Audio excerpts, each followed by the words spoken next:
is Margaret McKenzie, and Kim is taking a course with us called How to Bring a Live Presentation to a Virtual Audience. And I will be her producer today, and we're very excited to share this phenomenal resource, interactive resource for this great information that Kim has prepared. So over to you, Kim. Okay.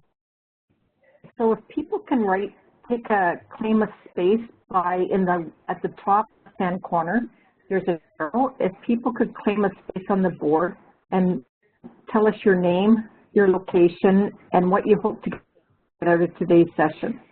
So the pointer is the big, thick blue arrow on the top left-hand side of your screen. If you click on that, and this is just a picture of it. This is what it looks like. It's just a picture. But on top of that, there you go, Trevor. You've got it.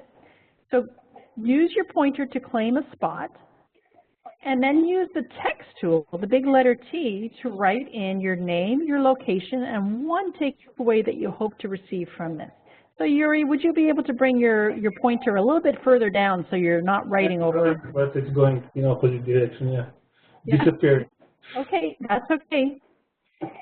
What should I do? It's right there.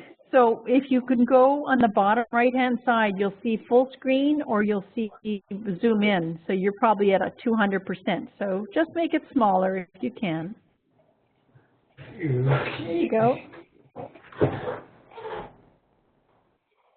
Okay, Trevor, so if you want to use your capital letter T, and Deanne, if you can do that as well, grab your pointer on the top left-hand side, which is the big, thick blue arrow.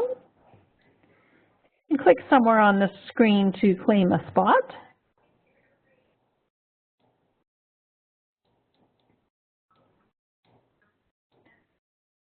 And then you can write in your name, your location, and one takeaway that you hope to have from today's session. If your text machine is not working, I'm happy to have Kim facilitate, and I will scribe for everybody. Go ahead, Kim. So, Laura, are you able to, what would be the takeaway? First of all, we're about to you calling from Laura, and what would you hope to take away from today's session? Sorry, can you hear me?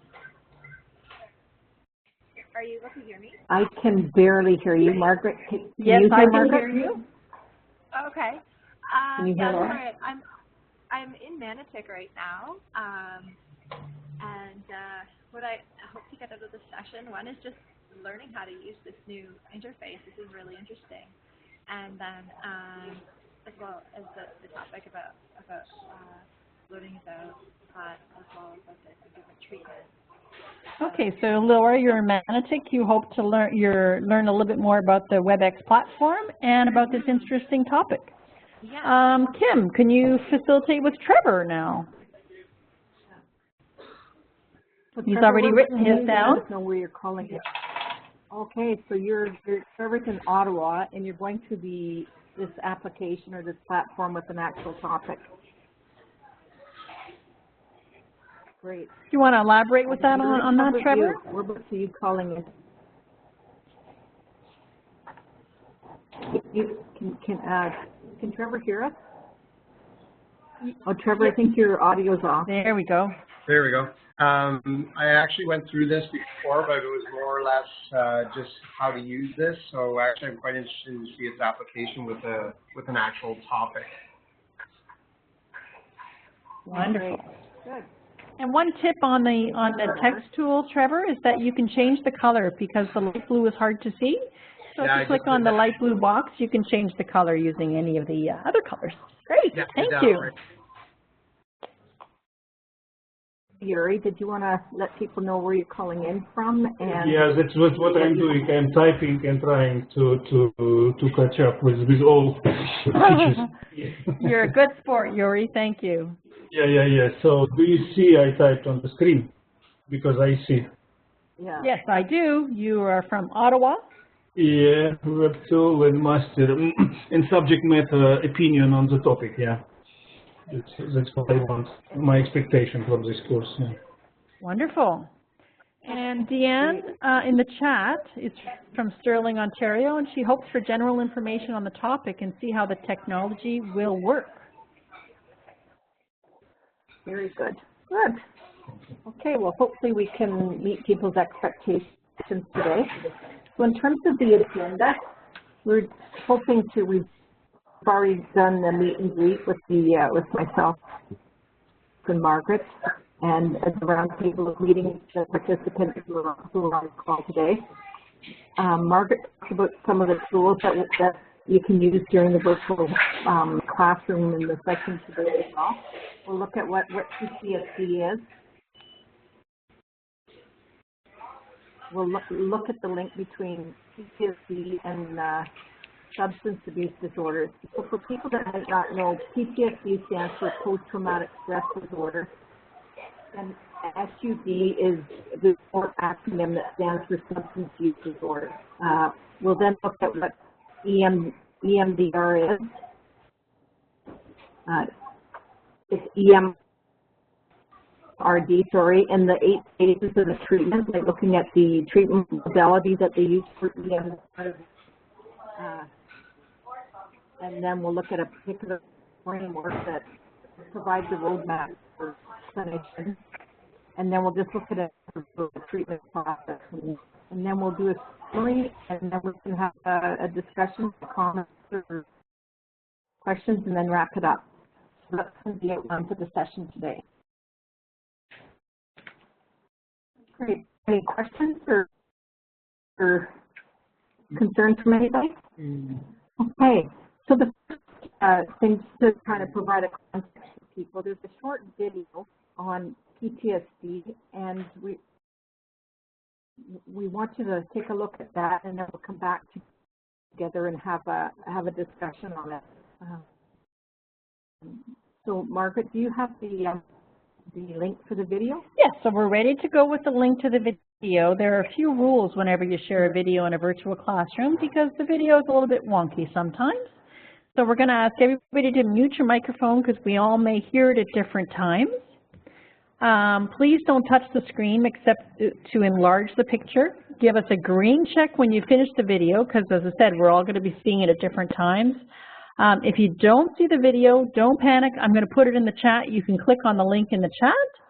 And in order to get back, there's a blue and green ball at the bottom of your screen that you can click on as well. So I'm going to play the video now and make sure that everybody's muted and make sure you give us a green check. So Deanne, can you please mute? And Yuri, can you please mute your microphones?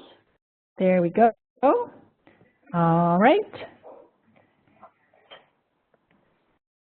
And it's going in the chat as well, and we are going to mute our microphones as well. So give us a green check when you've finished viewing the video. Have you or someone you love ever been in a tornado or car accident, experienced sexual or physical abuse, served in a war zone? Most people have been through some kind of life-threatening or traumatic event, and it's common to have stress-related reactions after a trauma. But when symptoms last 3 months and they're not getting better, it's time to get help. Meet Sam. He recently returned from serving in Iraq. For many people, being in a crowded place, like a baseball stadium or busy grocery store, feels comfortable, but not for Sam. What should be a nice night out, taking his wife Tara to a restaurant, isn't fun for him anymore. He can only handle it if he sits with his back to the wall where he has a good view of the exits, and even then, he's too on edge to really enjoy it. At home, things aren't the way they used to be either. His sleep is restless at best, and some nights Tara isn't sure if Sam comes to bed at all. Sam seems to have a short fuse these days, and sometimes he snaps at Tara over time.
Remember to give us a green check when you finish viewing.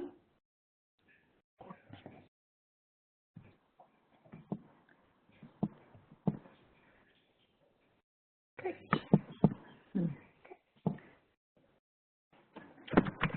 Okay, and we're back.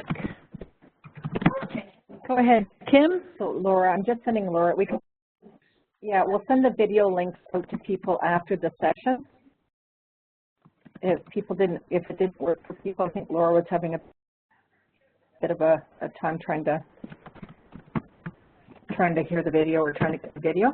Wonderful. So that was just a quick overview in the PTSD, what PTSD is.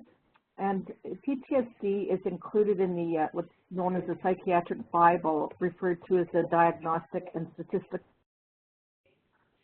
Manual of Mental Disorders. So the short form of that is the DSM, and we're at version 5 now. So it's included in there as a mental condition that people have experienced. And this is what psychiatrists would use to be able to provide a diagnosis for somebody in the case of PTSD. In the past, it was used to refer to shell shock or battle fatigue, and it was primarily associated with women or men who experienced traumatic events while at war. And the terms shifted in more recent times. We refer now they refer to it as big T trauma, life-threatening trauma, versus T trauma, which is trauma such as sexual abuse or bullying, divorce, infidelity, experiences that certainly have a profound and indelible impact on our physiology or emotions, or permeate every area of our life, but it's referred to as little T trauma. They have this kind of separation now between the different types of trauma. And not that one, little T trauma can, like I said, affect every area of one's life and one's functioning. So in terms of PTSD, it's the link to alcohol dependence and drug use as well. Of this session, just look specifically at alcohol. There could be links with other that can make people susceptible to other drug use as well. But we're restricting it to drinking here, to alcohol use. The smoking rate is also high for people that have experienced PTSD. It's numerous emotional triggers that to their original event of trauma.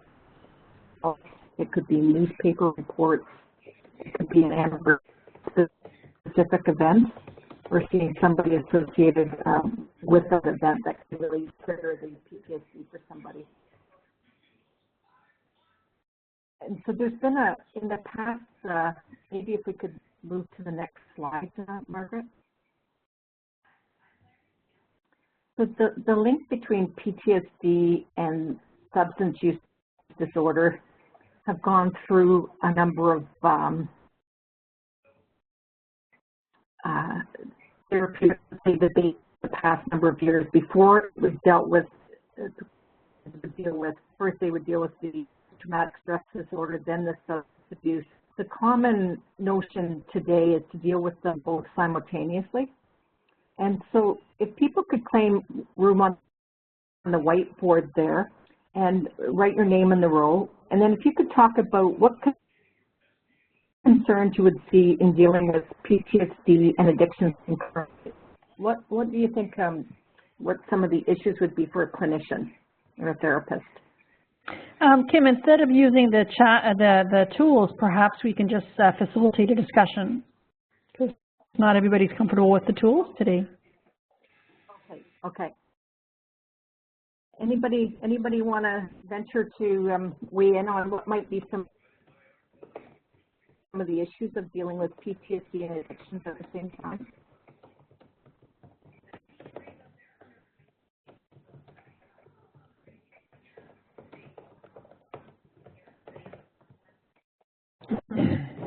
Should we give written comments or just verbal is accepted as well? You can give verbal comments. I think Deanne might be able to give written comments, Yuri, but please feel free to give will you please feel free to to give verbal comments.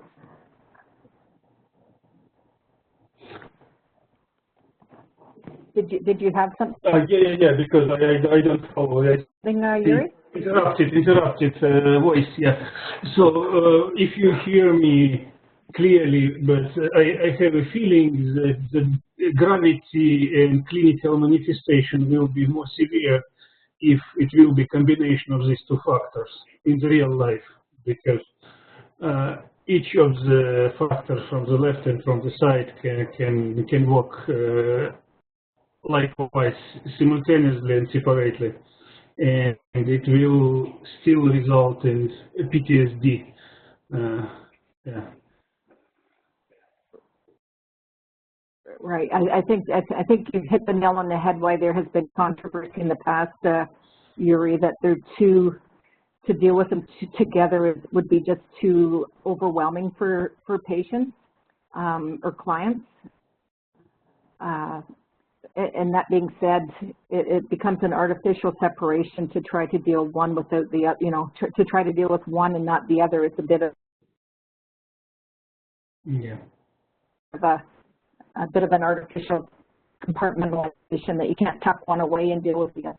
But so Deanne, I see you put well-being, and when addressing both at the same time, how do we ensure well-being of the person? Yes, and that is a concern. How do you ensure that somebody has relapse prevention skills if they're dealing with the PTSD? Because if that trips up a cycle of drinking and inability to cope, it'll be this vicious cycle. So that's absolutely right, Dan. How do you make sure somebody's safe to deal with the PTSD? Major Bradshaw, did you have any comments about what might be the concerns about dealing with both? I must have done it wrong. To me, it's going to be too much at once. Yes, yeah, and I think that's really important piece that Major Bradshaw, as you say, it could be so overwhelming to deal with everything at once. So it's really important that the counselor therapist pace the treatment so that it's digestible and that it's size pieces, that it's not going to overwhelm the client or set them off into a spiral of drinking. So it's all really important that the therapist know what the client can handle and what their coping skills, what their coping skill abilities are like. Great. And Laura, I'm not sure that we can hear if you had any feedback or comments about that.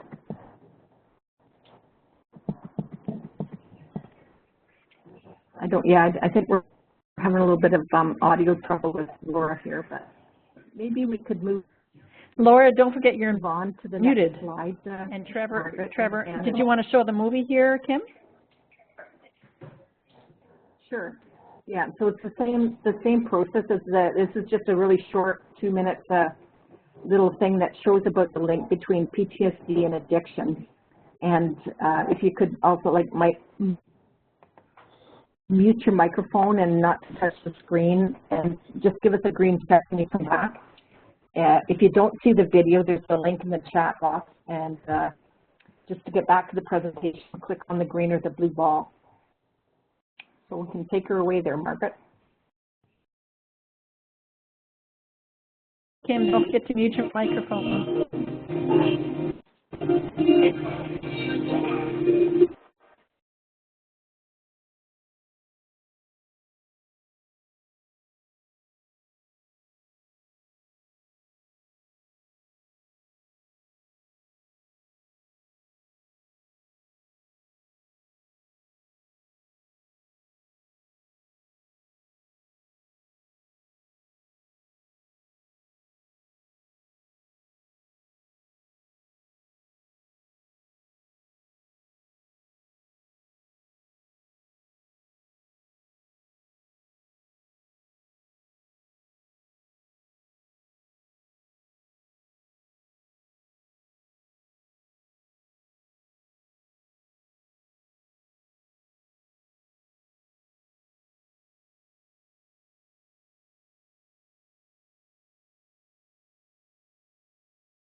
could move on to the next page, and we'll talk about. Oh, Kim, you were just muted for a moment, so we just unmuted you.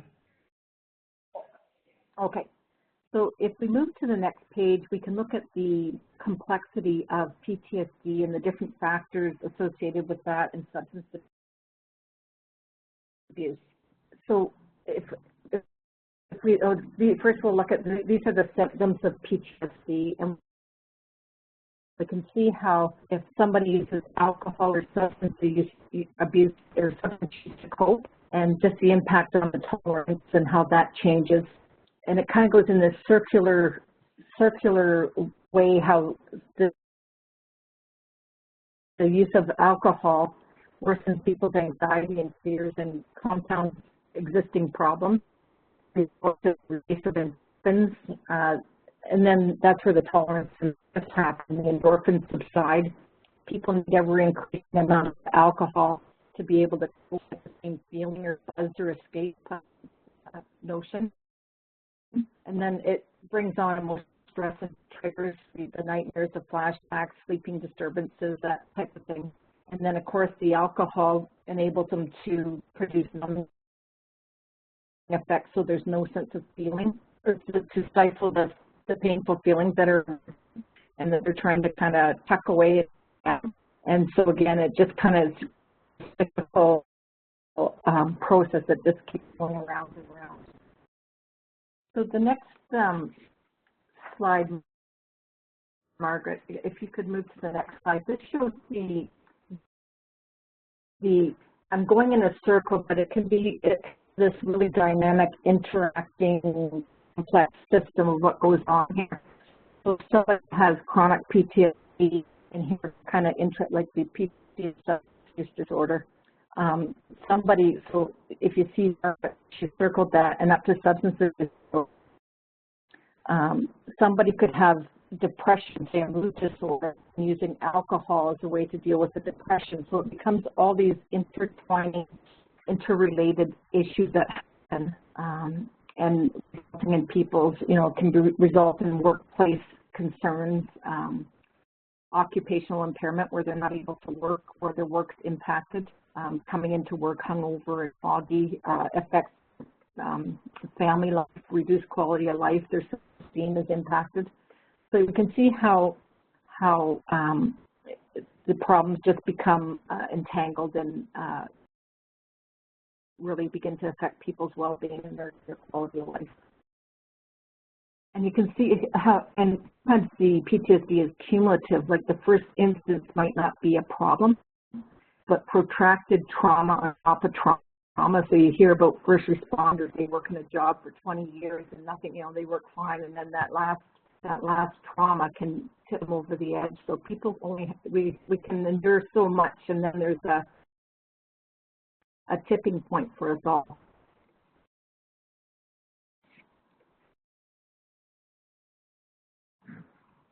So, does anybody have any comments or any other ideas or anything to add to that?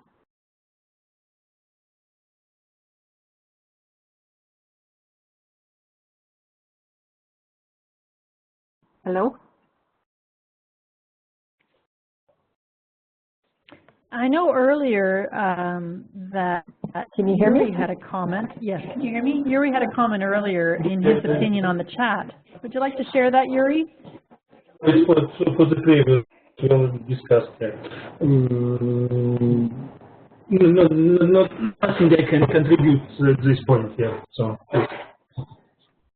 Thank you. Okay. Anybody else? Anybody else have any comments or ideas about that? Okay. Major Bradshaw adds in the chat that part of cumulative effects is a good point, particularly for a third party. Did you want to touch on that? Don't forget you're muted. Are you speaking to me? No, Mr. Trevor is muted. Yes. Okay. Basically, PTSD, when you have PTSD, there is sort of like a secondary effect on perhaps family members that I would expect would be more from a cumulative perspective. So I just sort of wanted to add that that was a good point as a result, not only just for the individual, but for those like somebody else that's close to you from having to live with that individual, so to speak. Yeah. Yeah, it's almost like they're secondary victims of the PTSD, eh? That's a good point, Major Bradshaw. Laura has a great point as well, Kim, that it can come out in many aspects of your work or life. Yeah, that's very true. And you hear even, you know, I think it was for Labor Day, that's asking people not to set off firecrackers because it brings back the PTSD. Like there's things that we take for granted, like aware of how that impacts other. And you're right, just the impact on relationships and support systems is really profound. Yeah. Great. Well, thank you. Did you want to move to the next slide, Margaret? So we talked about this a little bit, about the clinical challenges in treatment of PTSD and substance use disorder. Yuri, did you want to read the first part there, the first bullet? Yes, 1 second. Do you hear me? Yeah, because Yep. Absence may not resolve comorbid trauma-related disorder. For some, PTSD may worsen. Yes, that's true. Yeah, so people don't have the alcohol to cope with anymore, and the feelings can be awful raw and awful intense. So absence may get worse before it gets better. Trevor, did you want to read the second bullet? Those with PTSD abuse the most severe substances and are vulnerable to relapse as well as re-traumatization. Yeah, that's a really important one. I don't think anybody else can talk unless Margaret, do you want to read one? Absolutely. So confrontational approaches, typical in addiction settings, frequently exacerbate the mood and anxiety disorders. Yeah, so let's see. Some of the sayings in, say, 12-step programs, or some 12-step programs might be quit being a victim and really kind of, very, very confrontational and adversarial approaches to try to get people to kind of pull themselves up by the bootstraps, so to speak. So if somebody's suffering from anxiety, that can just tip them off or trip them up into, you know, a worsened state. So it might not always be effective. Yuri, can you read the next one? Kim, can we just try Laura? I think her voice is working. Laura, can you unmute? Can you hear Laura? Yeah, she can speak. I can, yeah. Very good. Yeah, I can now. Yes. Okay. Can you read the next bullet, Laura? Oh, yeah, sure. So it says confrontational approaches typical in, the next one now. Sorry. The 12-step models often do not acknowledge the need for pharmacological intervention. Right. So a lot of, even up to a few years ago, there still might be some places where if you're on an antidepressant, you might not be able to get into a 12-step treatment program because they see that as being mood altering, like a substance. So might not be eligible to seek treatment there. Yuri, did you want to read the next one? Treatment programs don't often offer integrated treatment for substance use and PTSD. Yeah, they're getting a little better now. Some of them specialize in one or the other, but often not both. Trevor, would you mind reading the next one? Treatments for only one disorder, such as exposure-based approaches, are often marked by complications. And we'll touch on that later a little bit. And Laura, the final one?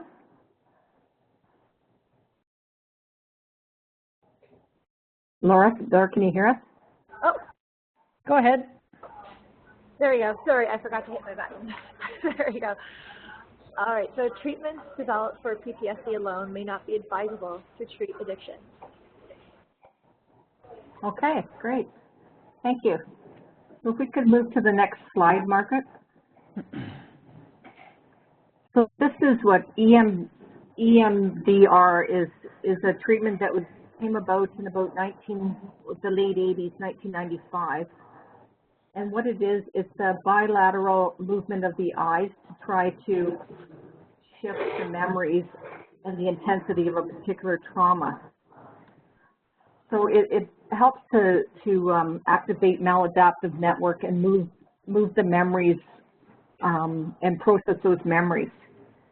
Let's see, it involves stimulating the right brain and the left brain at the same time through moving your eyes from right to left. And it's effective in restoring harmony to the central nervous system, which is where emotions, anxiety, and stress can be trapped. And the concept of EMDR is that by recalling the events that have become trapped in your nervous system and that make people anxious or react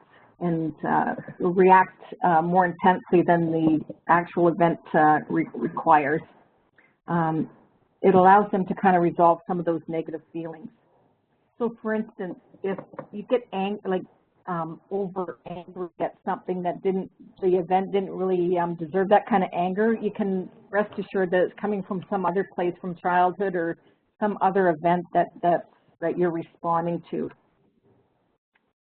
So there's the emotional charge there, and the point of EMDR is to bring that charge down, bring the intensity of that charge down. And just the difference between, there's about the most common ways of dealing with PTSD is through like a cognitive-based approach, and that deals with more the thinking system. And so that'll deal with, reframe how we think or whatever, but it doesn't deal with the underlying emotions or body intensity that responds to that initial event. So that's kind of the difference between EMDR and cognitive approaches to deal with PTSD. Is this one gets right at the emotional and the body, the neural body issues that come about as a result of trauma. And in terms of just to touch on exposure therapy, exposure therapy encourages people to go back and relive an experience from the past. For EMDR, you go back and you revisit it. You don't need to go back right into that initial trauma.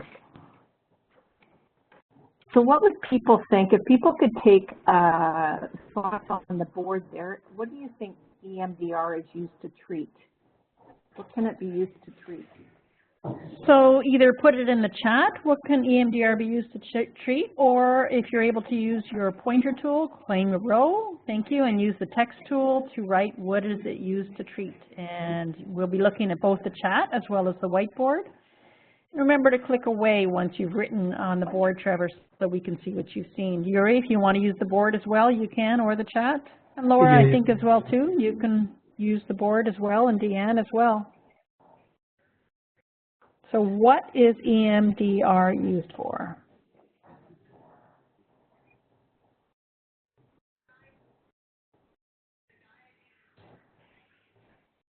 So emotionally charged anxiety, says Laura. Kim? Right. Yep, traditionally EMDR was used for PTSD only, so it's moving into other types of trauma. Like I say, initially it was to deal with big T traumas like war and natural disasters, and now they're using it to deal with a multitude of other factors. And what it does, it chemically flushes those feelings through your system to move them forward, so they're not kind of lodged in the limbic part of the brain.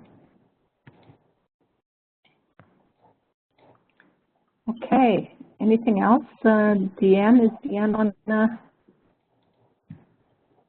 And Trevor wrote acute reaction.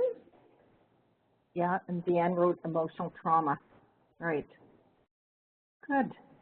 if we could move to the next slide there, and we can just look Yuri at had a question though. Is it possible to measure eye movement desensitization for determination of severity?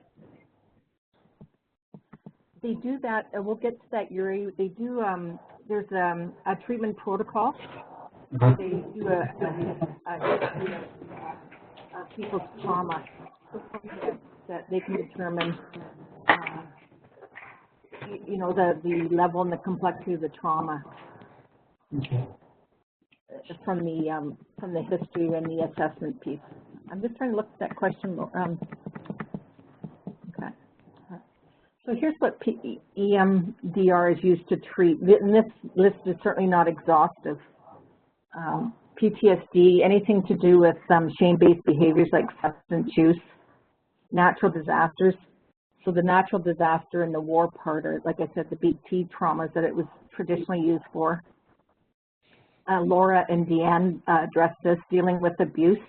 And this can be things like, you know, if your parents had major fights that as a child you felt fearful about, and maybe in your life today, when you have a fight with your partner, you kind of get that same feeling.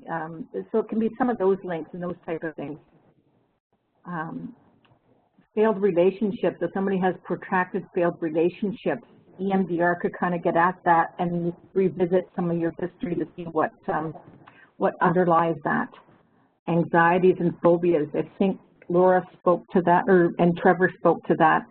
It can be anything like public speaking fears, exam anxiety, performance. So there's a whole litany of things that it can be used for: lingering grief, divorce affairs, anything that impacted your system and that remains resonates in your body and your brain still, and undue emotional intensity as a result of that. And you might not know it. You might not link, why am I so afraid of every exam? People might not know that it's linked to childhood stuff. So EMDR could kind of work that out and work that through. So Yuri's asking is this for the group, Yuri, or me, or to all participants? Yuri's asking, has anybody ever used EMDR? I was actually asking Yuri that question. Since he works with natural disasters, I was wondering if he's ever heard of it or if he's used it. Yuri? No. Just haven't seen it in real life. That's why I'm how can I say, concerned. Because how do you call this? Symptoms is very, very common and could be is a different type of nystagmus. And in terms of the differential diagnosis, I think it's very difficult to differentiate to such precision like it's mentioned in the table. Yeah. Yeah. I know they have used it in for the Oklahoma disaster. They used it for if people remember that, Timothy McVeigh in the United States when they blew up the building, and there's a number of fatalities. They flew in a bunch of people with expertise in EMDR to work with the people there. So yeah, they have used it in natural disasters for sure. Good. So if we could move to the next. This is just a quick video that kind of captures EMDR. Oh, first, before we go there, I think Laura had a comment here that a colleague friend had this after seeing a big T. Is that a big trauma? Nothing worked, but this did. Oh, that's interesting to hear, Laura. That's great feedback. Yes. Yeah, very interesting. So we could maybe listen so that people could mute their mics when they're watching the film. So this is just a quick synopsis of an overview of EMDR to kind of give people to set the context for what the next part of the session. And again, the link is also in the chat as well. Great.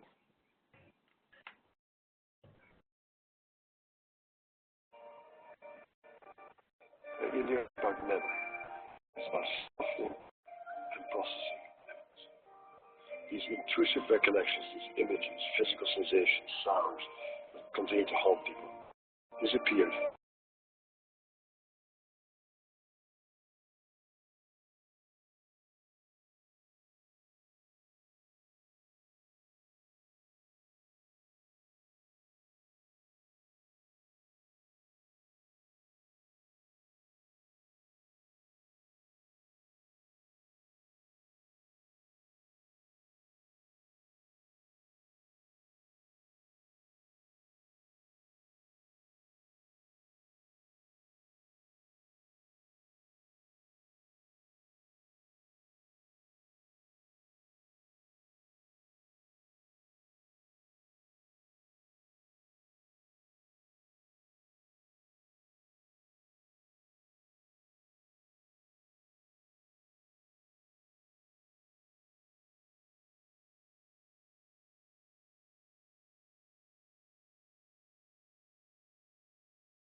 Okay, let me see, Laura. We're just waiting for Laura to finish.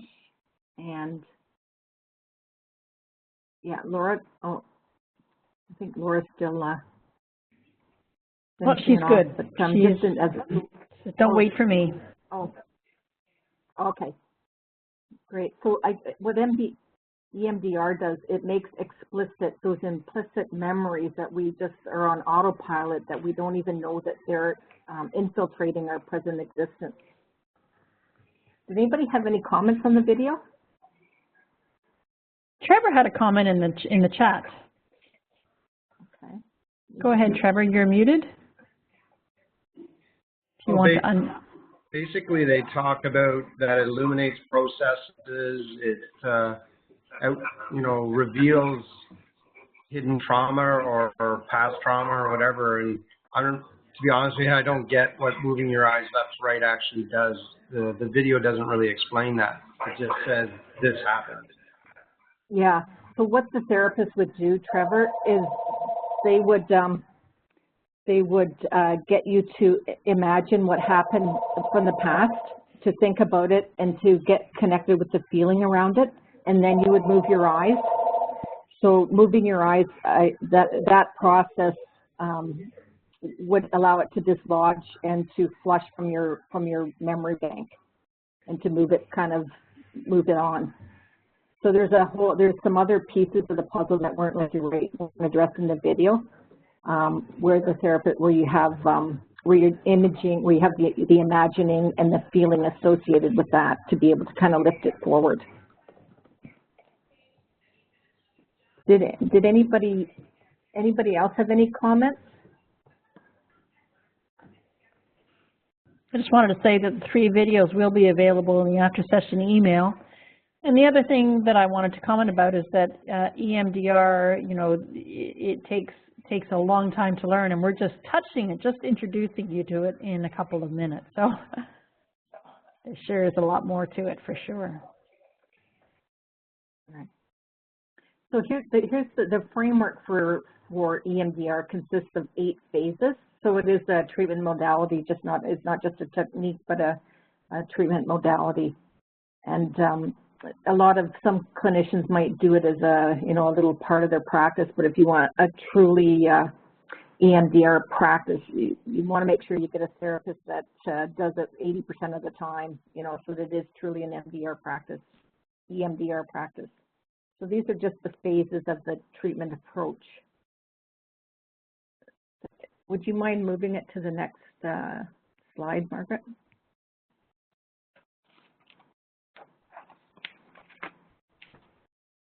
This just provides a conceptual framework for it. It was the last slide, but it kind of clusters things into the model.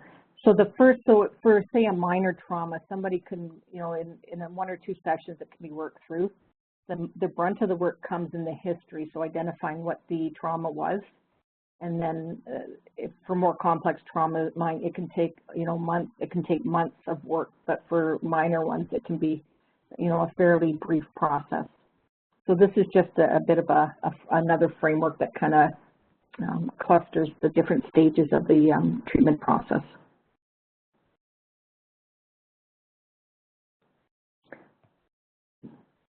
So yeah, we start with the history phase and the preparation, then we move into the desensitization, and you work that through until all the emotions have reduced their intensity and their the impact that they would have over your behavior and your feelings today. And then or you move to the assessment, move to the assessment phase, and you identify personally. You don't even need to, the beauty about EMD, you don't need to tell your therapist what the event was. They lead you. You don't even need to go into it. You're imagining it and you're identifying with the feelings, and in your mind you're going through it, but you don't need to disclose that to the therapist. And then you, like I said, you move into the desensitization phase. So that's kind of a conceptual framework for the process there. Kim? Yeah? Where can you get training in this EMDR? So there's 2 bodies that are kind of where you would want to be trained. There's the EMDR, is it International Association, and there's the EMDR Institute. So out of the States, so there's level 1 certification and level 2. But you would want to get somebody that practices it on an ongoing. You want to make sure that you, like a level 1 certification might only be a couple days. So to get a therapist, I would really inquire about their background and how often they practice it, to make sure that you're getting somebody that's truly imbued with the process and the philosophy and the practice. Thank you. So the training does come to Canada often, and there's some therapists in Ottawa for sure, but yeah. But the regulatory bodies are in the States.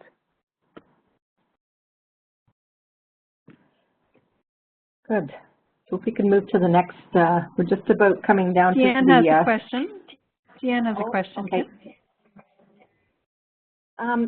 Deanne, I'm not sure that I can speak to that. I've seen some chat rooms where Britain really uses this process, and somebody in the States was saying, I don't know why we don't use this. It's a best practice. It's evidence-based. it seemed, I mean, from the chat, this is certainly not scientific. They were saying that they rely more on exposure therapy and cognitive reprocessing and cognitive reframing here. So Deanne was asking the question, just for the people on the recording, they don't see the chat necessarily. So Deanne was asking the question, do we have anyone training in this in the military? Go ahead, Kim, sorry to interrupt. Oh, no worries. Maybe Major Bradshaw, would you know about that? Oh, I think Trevor's, I think you're, oh no, okay, you don't, okay.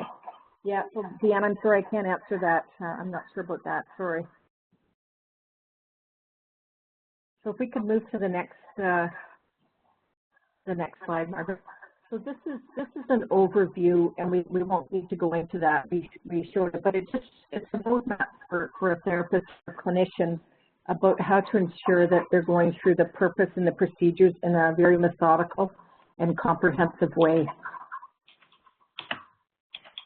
So we had the phases at a couple slides ago, but this kind of just really speaks to the purpose of each phase and to the specific procedures that need to kind of that need to align themselves with each phase there.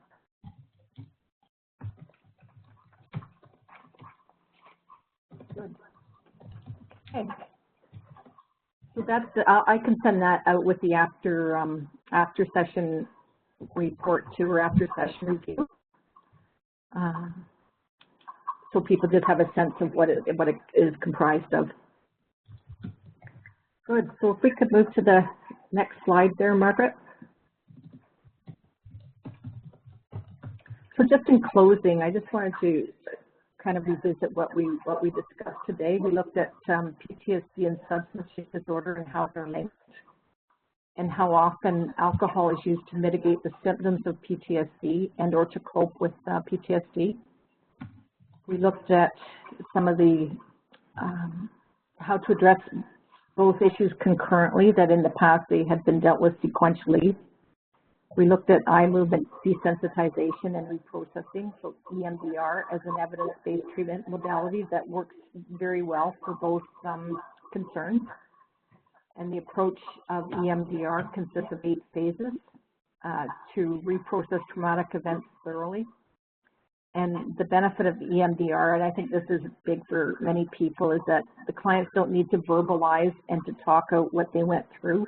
They need just to imagine it within themselves and to identify with the feelings to get the full benefit of the therapeutic approach.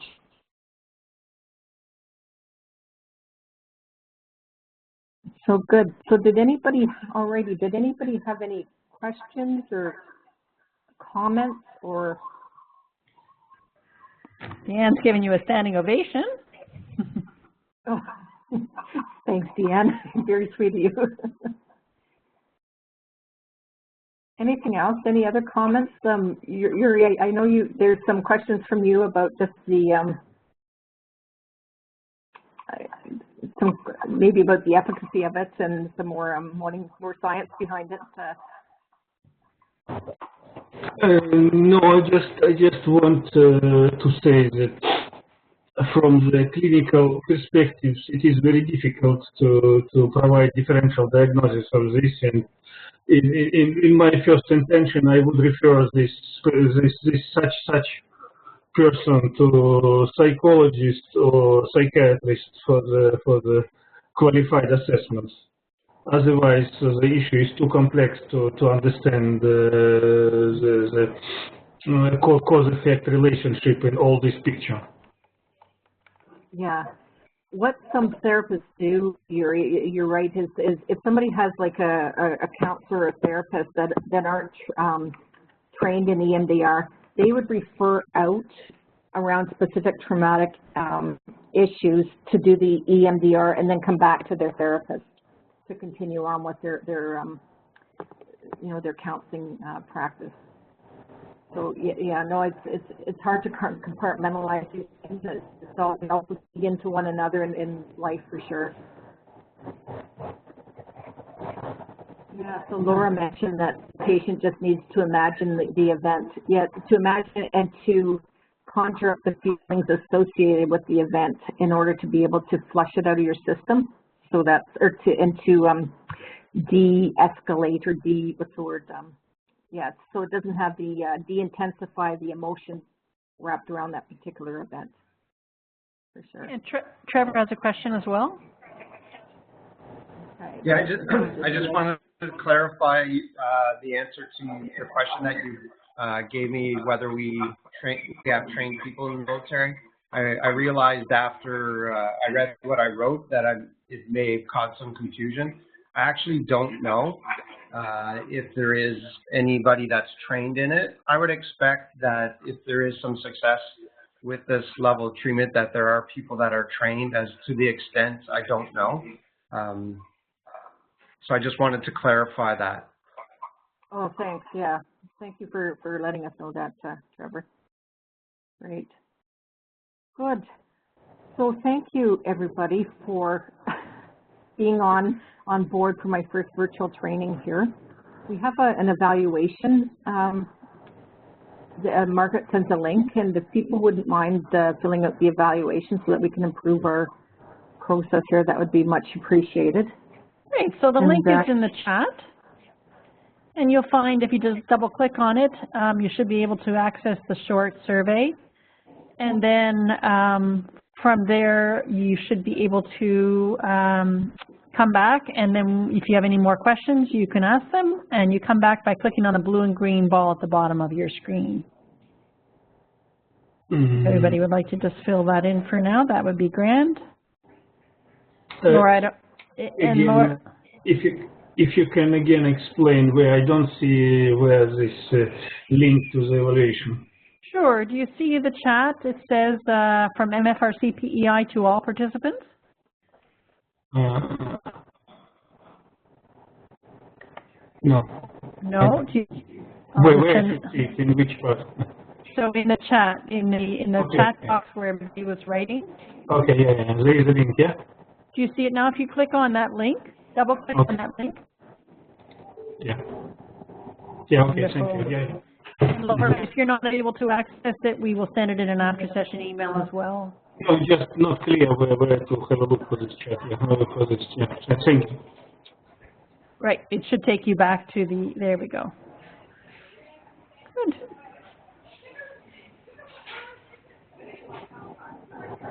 And Yuri, if you, yeah.